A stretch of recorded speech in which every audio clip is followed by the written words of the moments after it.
அந்த நந்தா வந்தாரான்னு தெரியல. Nanda bro. Okay, start பண்ணிக்கலாம். ஓகே ரமேஷ், நல்ல தமிழ் எழுத வேண்டுமா? ஓகேங்களா, இதுதான் இந்த இந்த புத்தகத்தோட பிடிஎஃப். இது வந்து கிடைக்காது, பிடிஎஃப் கிடைக்காது, சரிங்களா? ஸோ இது வந்து ரொம்ப ரொம்ப இம்பார்ட்டன்டா தெரியுது. ஏன்னா இதுல இருந்து இந்த பிடிஎஃப்ல இருந்து கொஸ்டின்ஸ் வருமானது கிடையாது. ஆனா இந்த பிடிஎஃப்ல நமக்கு தேவையான பேசிக்ஸ் இருக்கு. நான் சொல்றது உங்களுக்கு புரியுதுங்களா? நமக்கு தேவையான பேசிக்ஸ் இதுல இருக்கு. ஓகேங்களா? ஸோ இதை படிச்சோம்னா ஓரளவுக்கு எப்படி எல்லா பேசிக்ஸும் நமக்கு இதுல தெரிஞ்சுக்கலாம். சரிங்களா? கேக்குது நான் பேச கேக்குது தானே? Okay okay. என்ன ரமேஷ், என்ன சொல்றீங்க ரமேஷ்? புரியல. வீடியோ ஓகே தானே? சார். ஓகே ஓகே, ஒரே நிமிஷம்.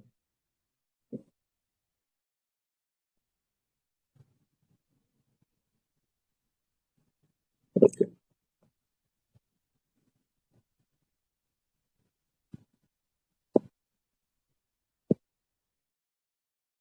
வேற எதுலையும் ஓப்பன் ஆக மாட்டேது. ஓப்பன் வித்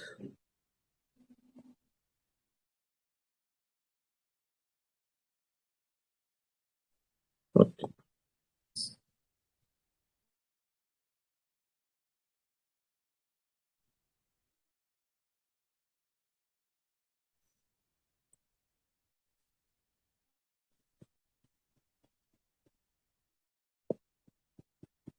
ஸ்கிரீன் ஓகே வராமே? ஸ்கிரீன் ஓகே தானே?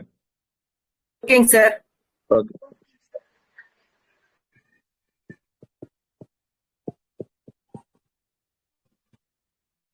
ஓகே, சும்மா பேசிக் சொல்லியிருக்காங்க. ஓகேங்களா? இப்போ வந்து அலைக்கடல்னா என்ன மீனிங்? யாராவது சொல்லுங்க போலாம். அலைக்கடல், ஒலிக்கின்ற கடல். ஓகே. அலைக்கடல் ஒண்ணு இருக்கு, அலைக்கடல் இக்கு ஒண்ணு வந்திருக்கு. ஓகேங்களா? அலைக்கடல் வல்லினம் மிகுந்த ஒரு வார்த்தை வந்திருக்கு, வல்லினம் மிகாம ஒரு வார்த்தை வருது. அதாவது வல்லினம் மிகாம வந்தா இது என்ன என்ன வார்த்தை? என்ன இலக்கண குறிப்பேரா தருங்க. வினைத்தொகை. வினைத்தொகையில என்ன மிகாது? வல்லினம் மிகாது. அப்போ இது என்னது? அலைகின்ற கடல், அலைந்த கடல், அலையும் கடல் அப்படின்னு சொல்லி நம்ம இதை எடுத்துப்போம். ஓகேங்களா? அலைகின்ற கடல் சொல்லி எடுக்கும் வரல இது வினைத்தொகை. அதுவே வல்லினம் மிகுது. வல்லினம் எங்க மிகும்? வல்லினம் எங்க மிகும்?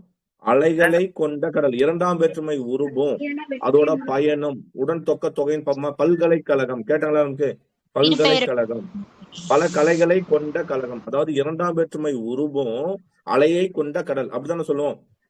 அலையை கொண்ட கடல். ஓகேங்களா? அலை ஐ வருது, இரண்டாம் வேற்றுமை உருபும் வருது, பிளஸ் அதோட சொல்லுருப்பம். ஓகேங்களா? அலையை கொண்ட கடல் அப்படின்னு நம்ம சொல்லும் இல்லையா? சோ அப்போ இந்த அலை இக்கு வந்திருந்தா அது என்னன்னா அலையை உடைய கடல் என்றும். ஓகேங்களா? இக்கு வரலன்னா அலைகளை என்ன இருக்கும்? அலைகின்ற கடல் என்றும். ஓகேங்களா? வினை அலைகின்ற கடல் என்றும் நம்ம பொருள் கூற வேண்டும். இது மாதிரிதான் நம்ம குரூப் 2ல கேட்டிருந்தாங்க. தந்த தந்த பொருள், தந்த பெட்டி அப்படின்னு நம்ம பார்த்தோம் இல்லையா? தந்த பெட்டி. சப்போஸ் தந்த பெட்டியில ஓகேங்களா இப்பு வந்தா அது என்னவா இருக்கும்? இரு பெயரொட்டு பண்பு தொகை.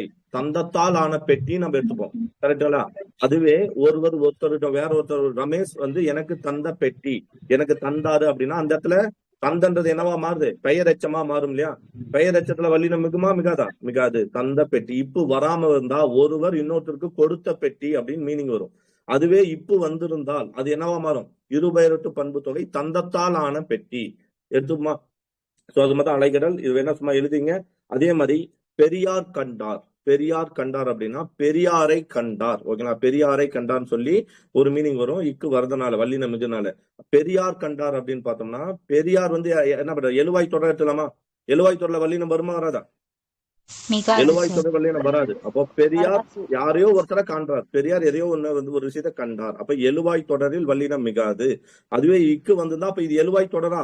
இக்கு வந்திருக்கு. அப்ப என்ன சொல்லணும்? இது எழுவாய் தொடர் அல்ல, பெரியார் யாரையோ காண்கிறார் அப்படின்னு சொல்லிட்டு போடணும். சரிங்களா? ஓகே. ஸோ இதெல்லாம் வந்து இந்த புக்கோட இன்ட்ரோடக்ஷன்ல கொடுத்துருக்காங்க. நம்ம இந்த புக்ல வந்து எந்தெந்த இடத்துல என்னென்ன பாயிண்ட் வரும்னே தெரியல, ஆனா அந்த அளவுக்கு பாயிண்ட்ஸ் இருக்கு. ஸோ அதை மட்டும் நான் எடுத்துட்டு போறேன். சரிங்களா? ஓகேவா? இது ஒரு புக்கா பார்க்க போறோம். ஒரு பேசிக் நாலேஜா நமக்கு தேவை அப்படின்றனால இதை நம்ம எடுத்துட்டு போறோம். இதுல இந்த டாபிக் அந்த டாபிக் இல்லை. ஹைலைட்டா இதுல பார்க்க கூடாது என்னன்னு அப்படின்னா பிழை திருத்தங்கள். ஓகேங்களா?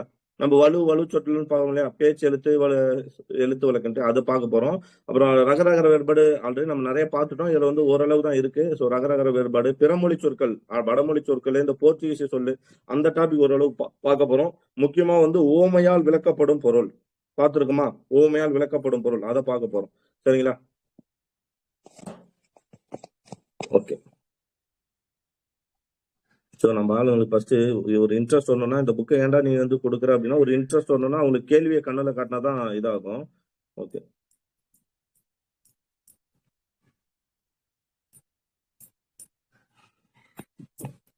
உயிர் சுற்றின் மேல் உலக்கை விழுந்தார் போல. இந்த கேள்வி கேட்டு உயிர் என்பது இதுல என்னன்னு சொன்னாங்க, எங்க பார்த்தோம், நகைச்சுற்று பார்த்தோம் இருக்குமா. அப்புறம் வேற என்ன பார்த்தோம், ஆப்பதனை அசைத்து விட்ட குரங்கதனை போல பார்த்திருக்குமா, எங்க பார்த்திருக்குமா, ஆப்பதனை அசைத்து விட்ட குரங்கதனை போல. ஓகே.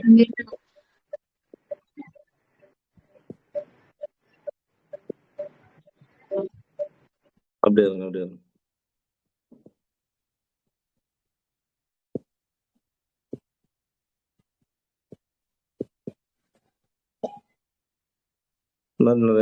நிறைய இது வந்து, ஆனா இதுல இருந்து எடுத்தாங்க நான் சொல்ல வரல. நான் மீண்டும் உங்களுக்கு சொல்றது புரிதலா, இதுல இருந்து எடுத்தாங்க அதனால இதை படிக்கணும்னு நான் சொல்லல. இதுல இருக்கிற பேசிக் நமக்கு என்ன பண்ணும், நான் சொல்ற பாயிண்ட் உங்களுக்கு புரியுது தானே.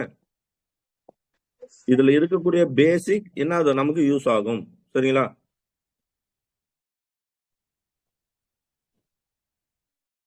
ஸ்டார்ட் பண்ணலாமா? பண்ணலாம் சார்.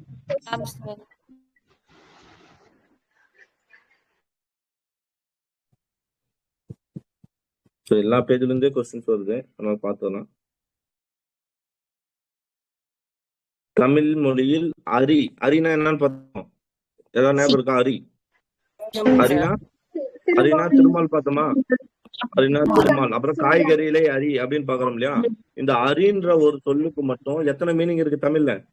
109 பொருட்கள் உண்டு.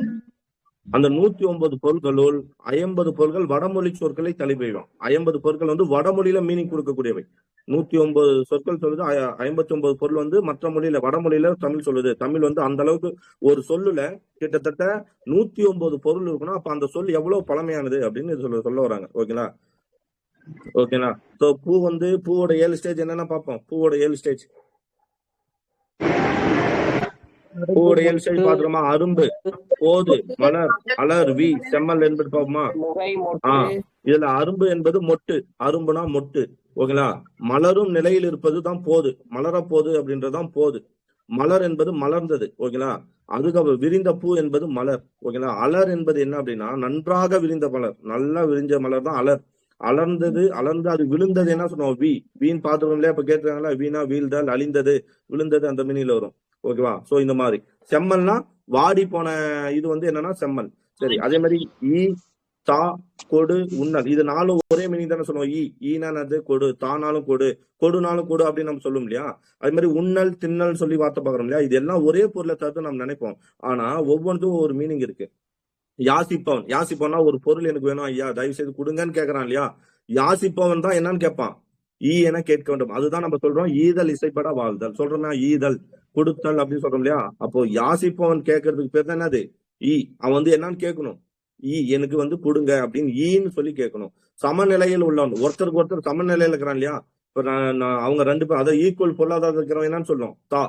ஓகேங்களா? எல்லாத்தையுமே கொடுன்றதான் மீனிங். ஆனா யாரு எதை யூஸ் பண்ணணும்னா, சமநிலை உள்ளவன் தா என கூற வேண்டும்.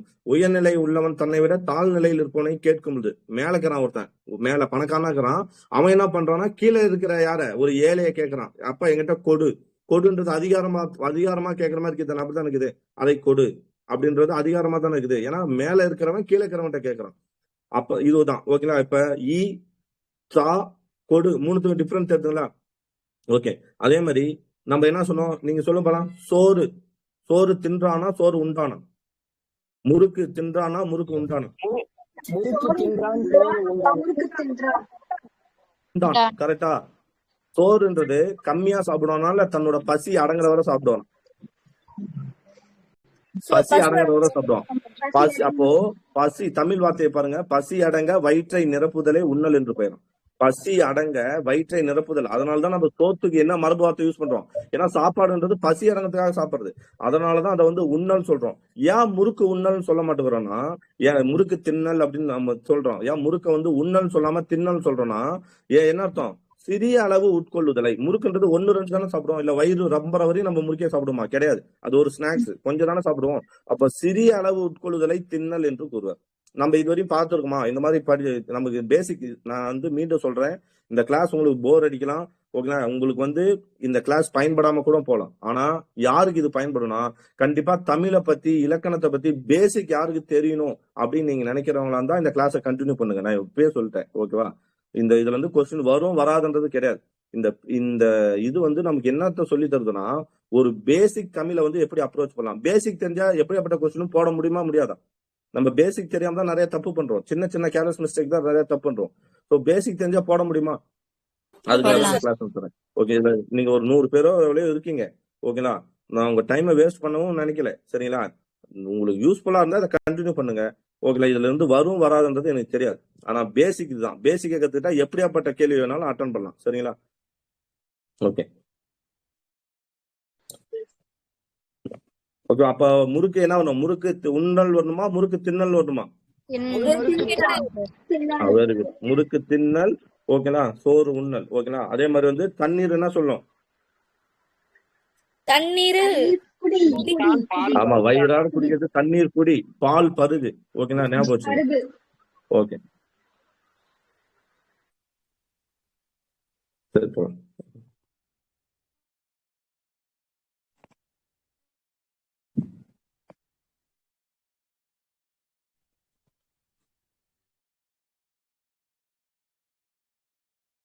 ஓகே, அப்படியே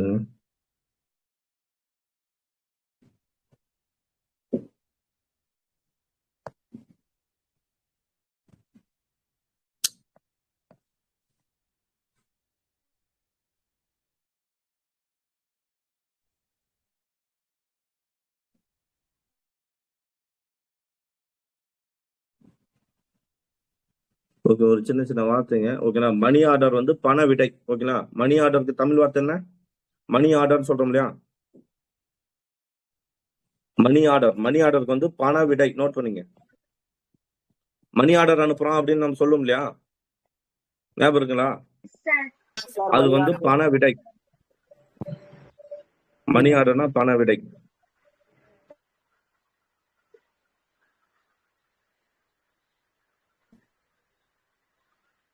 ஓகே. அதே மாதிரி வந்து கார்டுன்னு நம்ம சொல்றோம் இல்லையா? கிஃப்டிங் கார்டு, அது வந்து அஞ்சல் அட்டை, ஓகேங்களா? கிஃப்டிங் கார்டுக்கு வந்து அஞ்சல் அட்டை. கவருக்கு வந்து அஞ்சல் உரை, ஓகேங்களா? புக் போஸ்ட் என்பதற்கு வந்து அஞ்சல் என்றும் பொருள், ஓகேங்களா? அஞ்சல் என்றும் எழுதணும்னு சொல்றாங்க. இல்ல சின்ன சின்ன இதுதான்.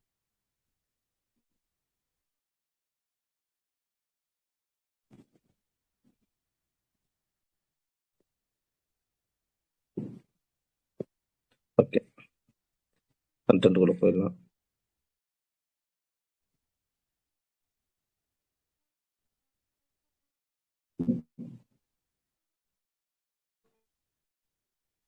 இங்க பாருங்க, செய்திகள் வராது. செய்திகள் வராதுன்றது சரியா தவறா? இந்த வார்த்தை கரெக்டா தப்பா? யாராவது சொல்ல போலாம். செய்திகள் வராது என்று நம்ம சொல்றோம், இது சரியா தப்பா? செய்திகள்ன்றது பன்மையா ஒருமையா? செய்திகள் வாராந்த பன்மை வந்து என்ன? பேருந்துகள் ஓடா, நம்ம அதானே பார்ப்போம். செய்திகள் வாரான் தான் சொல்லணும், ஓகேங்களா? அதே மாதிரி 2 மோட்டார் வண்டிகள் ரயிலுடன் மோதிற்று. 2 மோட்டார் வண்டிகள் ரயிலுடன் மோதிற்று. அதை எப்படி எழுதணும் பார்த்தோம்னா, 2 நீங்க யூஸ் பண்ணக்கூடாது. ஏன்னா மோட்டார் வண்டிகள் பன்மையில சொல்லிட்டோம் இல்லையா? அப்ப அது எத்தனை வேணாலும் இருக்கலாம், ஓகேங்களா? மோட்டார் வண்டிகள் ரயிலுடன் மோதிற்றுன்னு சொல்லக்கூடாது. என்ன சொல்லணும்? மோதின. ஏன்னா ரூ டூ இதெல்லாம் வந்தாலே ஒருமை விகுதிகள், ஓகேங்களா? மோட்டார் வண்டிகள் என்ன பண்ணுச்சு? ரயிலுடன் மோதின என்று எழுதணும், சரிங்களா? அதே மாதிரி மக்கள் என்பது ஒருமையா பன்மையா? மக்கள்கள்னு போடக்கூடாது. ஏன்னா மக்கள்ன்றது என்னது? மக்கள் என்பதே பன்மை, ஓகேவா? நிறைய மனிதர்களை கொண்டதான் மக்கள். அப்ப மக்கள் என்பதே பன்மை. அதுக்கு இன்னொரு கல்லுன்ற விதியை யூஸ் பண்ணக்கூடாது, சரிங்களா? அதே மாதிரி நம்ம வந்து உந்தன் எந்தன்னு சொல்றோம் இல்லையா? உந்தன் எந்தன், அது வந்து தவறு, ஓகேங்களா? உந்தன் எந்தன்றது தவறு. என்னன்னு எழுதணும்? உன்றன் என்றன் எழுதிங்க. இந்த வார்த்தையெல்லாம் எழுதிங்க. அதாவது உன் கூட்டல் தன். உன்றனை பிரிச்சு எழுதுனா என்ன வரும்? உன் கூட்டல் தன்னு. நம்ம பாத்துக்கோம் இல்லையா, நகரம் முன் தகரம் வரும்போது தகரம் என்னவாக தெரியும், ரகரமாக தெரியும். பாப்போமா, விதி பாப்போமா. எந்தன் நகரத்தின் முன் தகரம் வரும்போது தகரம் ரகரமாக தெரியும் என்ற விதிப்படி உன் கூட்டல் தன் உன்றன் எனவும் என் கூட்டல் தன் என்னவா வரும், எந்தன் எனவும் மாறும். ஓகேங்களா, புரியுதுங்களா? அதே மாதிரி கூட்டல் தம் பன்மையாக எழுதும் போதுதான், ஓகேங்களா, பன்மையாக எழுதும் போதுதான் அது என்னவா மாறுனா உந்தம் எந்தம்னு மாறும், பன்மையா எழுதும் போது. ஓகேங்களா, சரி. அதே மாதிரி நம்ம தமிழ்ல என்ன பண்ணுவோம், ஒன்றோ அல்லது இரண்டோ தருகன் நம்ம படிச்சிருக்கோமா, ஞாபகம் இருக்குங்களா? நாயோ அல்லது நரியோ, இது சரியா தவறா? நாயோ அல்லது நரியோ, இது சரியா தவறா? ஏன் தவறுனா, ஏன்னா ஓகார ஓசை வரும்போது நம்ம எந்த வார்த்தையை யூஸ் பண்ணணும், அல்லதுன்ற வார்த்தை யூஸ் பண்ணக்கூடாது. இப்படி சொல்லலாம், நாய் அல்லது நரி, நாய் அல்லது நரின்னு சொல்லலாம். ஆனா ஓ வரும்போது நாயோ நரியோ வந்தது. ஓகேங்களா, நாயோ நரியோ வந்தது. இல்லைன்னா என்ன சொல்லலாம், ஒன்றோ இரண்டோ தருகன்னு சொல்லணும், அல்லது ஒன்று அல்லது இரண்டு தருகன்னு சொல்லுவோம். ஓகார ஓசை வரும்போது எதை யூஸ் பண்ணக்கூடாது, அல்லது யூஸ் பண்ணக்கூடாது. ஓகேவா? அதே மாதிரி இது எல்லாம்ன்ற வார்த்தை வந்துருச்சு. எல்லாம்ன்ற வார்த்தைக்கு முன்னாடி இதுன்றது கரெக்டா, இவைன்றது கரெக்டா? எல்லாம்ன்றது என்ன, பன்மை. அப்ப என்னதான் யூஸ் பண்ணும், இவை எல்லாம் என்க. ஓகேங்களா, இவை எல்லாம் என்க. ஆமா. அக்கப்போர் என்பது உருது சொல்லலாம். அக்கப்போர் நம்ம சொல்றோம் இல்லையா, என்னடா உன்னோட பெரிய அக்கப்போரா இருக்குன்னு சொல்றோம் இல்லையா, அது வந்து உருது சொல். ஓகேங்களா, அதோட உண்மையான சொல் என்னன்னா அக்பார் என்னும் அக்கப்போர் என்ற அக்பார் என்ற உருது சொல்லுதான் என்னவா தெரிஞ்சிருக்கு, அக்கப்போர் என்று தெரிந்து வந்திருக்கு. ஓகேங்களா, அதே மாதிரி அதற்கோசரம் என்பதில் கோசரம் என்பது என்னன்னா கன்னட சொல்லலாம். நம்ம அதற்கோசரம் சொல்ல முடியாது. அதுல வந்து கோசரம் என்பது கன்னட சொல், இதெல்லாம் எழுதிங்க. அக்கப்போர் என்பது உருது சொல்லு, கோசரம் என்பது கன்னட சொல்லு, அக்கறை என்பது அக்கறை என்னும் கன்னட சொல்லின் வடிவமா. அக்கறை நம்ம சொல்றோம் இல்லையா, அது சரி. இப்போ உன் மேல எனக்கு ரொம்ப அக்கறையா இருக்கு, அதுக்கு எந்த அக்கறையை யூஸ் பண்ணுவோம், இந்த கரையா இல்ல இந்த கரையா? பாருங்க, உன் மீது எனக்கு ரொம்ப அக்கறை இருக்கு, கேர் எடுத்துக்கிறேன் உங்ககிட்ட அப்படின்னு சொல்றோம் இல்லையா, அதுக்கு எந்த அக்கறை வரணும், இந்த அக்கறை தான். இந்த அக்கறை தான், ரத்த சொல்லிதான் யூஸ் பண்ணும். இந்த கரைன்னு என்ன அர்த்தம், இது கரைன்னு என்ன அர்த்தம், அந்த கரை, ஆற்றங்கரை சொல்றோம் இல்லையா, அதுதான் கரெக்ட். ஓகே, சோ இந்த இடத்துல அந்த அக்கறை என்பது அக்கறை என்னும் கன்னட சொல், இதுவும் அக்கறை என்பதும் கன்னட சொல்லு, கோசரம் என்பதும் கன்னட சொல்லு. ஓகேங்களா, நம்ம கரெக்டா எழுதணும்னா தமிழ் எப்படி எழுதணும், அக்கறை இந்த ரை தான் போட்டு எழுதணும் அப்படின்னு சொல்றாங்க. ஓகேங்களா, ஓகே. சிங்கரேணி என்ற இடத்தில் நிலக்கரி கிடைக்கிறது. இந்த இடத்துல சிங்கரேணி நம்ம படிச்சிருக்கோமா, நம்ம தமிழ் புக்ல ஒண்ணு நேரம் இருக்கும், சென்னை என்ற நகரம் படிச்சிருக்கோமா, சென்னை என்ற நகரம். அது சரியா தப்பா? சென்னை இங்க அதே மாதிரிதான், சிங்கரேணி என்ற இடத்தில் நிலக்கரி கிடைக்கிறது. இது சரியான வாக்கியம்னா சரியான வாக்கியம் கிடையாது. ஏன்னா என்ற என்பது வந்து இறந்த காலத்தை குறிக்கும். அப்போ முன்பொரு காலத்துல மட்டும்தான் சென்னை இருந்துச்சா, ஏன் இப்ப கிடைக்காதா, இப்ப சென்னைன்ற நகரம் இல்லையா? அப்ப என்ன அர்த்தம், இப்பயும் இருக்கு, நாளைக்கும் சென்னை இருக்குமா இருக்காதா, நாளைக்கும் சென்னை இருக்கும். அப்போ சரி, நம்ம ஞாபகம் இருக்குல்ல, விகுதி வந்தாலே நிகழ்காலத்தையும் எதிர்காலத்தையும் காட்டும். பாடும் பாடல் பார்த்திருக்குமா, என்னும் சென்னை என்னும் நகர்னா தற்காலத்தையும் காட்டும் எதிர்காலத்தையும் காட்டும் இந்த வார்த்தை என்னும்ன்ற வார்த்தை. அப்போ சிங்கரேணி என்னும் என்ன சொல்லணும், சிங்கரேணி என்னும் ஊரில் இடத்தில் நிலக்கரி கிடைக்கிறது. இதுதான் நம்ம புக்ல என்னவா பாக்குறோம், சென்னை என்னும் நகரம் அப்படின்னு நம்ம சொல்லணும். ஓகேவா, என்றன்றது கரெக்டா தப்பா நோட் பண்ணீங்க. இதுதான் பேசிக். நம்ம பேசிக் தெரியாம புக்ல டைரக்டா கொடுத்துறாங்க, அதை நம்ம எடுத்துறோம். சென்னை என்னும் என்ற நகரம் தவறு, சென்னை என்னும் நகரம் தான் ரைட்டு. புரியுதுங்களா, போலாமா? கேக்குங்களா?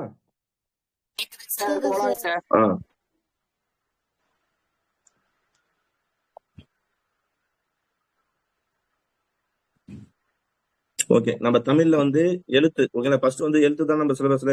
ஓகே, சொல் வந்து எழுத்தாலானது, எழுத்தே சொல்லுக்கு அடிப்படை. ஓகே, சொல் வந்து எத்தனை வகைப்படும் கேட்டோம்னா ஒலி கூட்டமே எழுத்து, அது 4 வகைப்படும் சொல்றாங்க. நம்ம 4 வகைனா என்ன சொல்லணும், உயிர் எழுத்து, இன்னொன்னு முதல் எழுத்துன்னு சொல்லுவோம். இது ரெண்டுத்தையும் சேர்த்து என்னன்னு சொல்லுவோம், முதல் எழுத்து. அடுத்தது மீதி இருக்கிறதுலாம் சார்பு எழுத்து, 2 வகைப்படும் சொல்லும் இல்லையா. சோ இந்த இடத்துல சும்மா பாத்துங்க, உயிர் எழுத்து முதல் எழுத்துன்றது உயிர் எழுத்து 12, மெய் எழுத்து 18, மொத்தம் எத்தனை 30 எழுத்துக்கள். இது வந்து ஏன் முதல் எழுத்துன்னு சொல்றோம்னா, உயிரும் மெய்யும் சேர்ந்து வந்து எங்க நம்ம உடல்ல வந்து எப்படி உடலை வந்து உயிர் அசைக்குதோ அது மாதிரி வந்து மற்ற மொழிகள் தோன்றுவதற்கு இது வந்து என்னவா இருக்கு, முதன்மை காரணமா இருக்கனால முதல் எழுத்துன்னு சொல்றோம். ஓகேங்களா, உயிர்மெய் எழுத்து ஆயுத எழுத்து சேர்த்து 2 சார்பு எழுத்து மொத்தம் எத்தனை வகைப்படும், சார்பு எழுத்து 10 வகைப்படும். ஓகேங்களா, உயிர்மெய் எழுத்து 216, ஆயுத எழுத்து 1. ஓகேங்களா, ஓகே. சோ இதுல உயிரெழுத்துக்களில் குற்றெழுத்துக்களும் உண்டு, நெட்டெழுத்து உண்டுன்னு சொல்லிட்டோமா? சுட்டெழுத்து உண்டு. நம்ம பாருங்க, உயிரெழுத்துக்கள்ல குற்றெழுத்து உண்டு நமக்கு தெரியும். ஓகே, அதே மாதிரி நெட்டெழுத்து உண்டுன்னு தெரியும். சுட்டெழுத்து உண்டு. உயிரெழுத்துல சுட்டெழுத்து இருக்கா இல்லையா? என்னென்ன? ஆ, இ, உ, ஆ, இ, உ 3 சுட்டெழுத்தா? அதே மாதிரி உயிரெழுத்துக்கள்ல வினா எழுத்தும் உண்டா? வினா எழுத்துக்குதா உயிரெழுத்துல? இருக்குல்ல. ஏ, ஏ, ஆ, இது 2 ஓ, ஓ. ஓகேங்களா? இன்னும் ஒண்ணு வருமா? ஆ, ஏ, பெரிய பெரிய இது 4மே வினா எழுத்துக்களே வருது இல்ல. ஒண்ணு யா என்ற ஒரு எழுத்து மட்டும்தான் என்னது இனம் குறித்து சேர்க்கப்பட்டிருக்குது. யா என்ற ஒரு எழுத்து மட்டும்தான் உயிர்மை எழுத்திலிருந்து வந்திருக்கும். கரெக்டா? மத்த எல்லா எழுத்துக்களும் எவ்வளவுதான் இருக்கு? 4 எழுத்துக்களுமே வினா எழுத்துக்களுமே உயிர் எழுத்துக்கள் தான் இருக்கும். அதுதான் இங்க சொல்றாங்க. சரிங்களா? குற்றெழுத்து. சரி, குற்றெழுத்து என்ன? நான் மீண்டும் சொல்றேன், பேசிக் தான் நம்ம பார்ப்போம். இதெல்லாம் உங்களுக்கு தெரிஞ்ச டேட்டாவா இருக்கும். ஆனா உங்களுக்கு தெரிஞ்சதுல எவ்வளவு விஷயம் தெரியலன்றதை மட்டும் இந்த கிளாஸ்ல பாப்பீங்க. ஆ, இ, உ, ஏ, ஓவா குற்றெழுத்தா? நெட்டெழுது ஆ, இ, பெரிய ஆ, இ சொல்லிட்டு அந்த 7 எழுத்து பாப்போமா? ஐக்கு இனம் என்ன? ஐக்கு இணை எழுத்து என்ன? ஐக்கு இது அவுக்கு இணை எழுத்து என்ன? என்னென்ன? ஆ, இ, உ சுட்டி காட்டுவது சுற்றெழுத்தா? நம்ம படிச்சிருக்கோமா? கொஸ்டின்ல எக்ஸாம்பிள் கேட்டுறாங்களா? அப்பக்கம், இப்பக்கம், முப்பக்கம் பார்த்திருக்கோமா? சுற்றெழுத்துனா சுட்டி காட்டுவதா?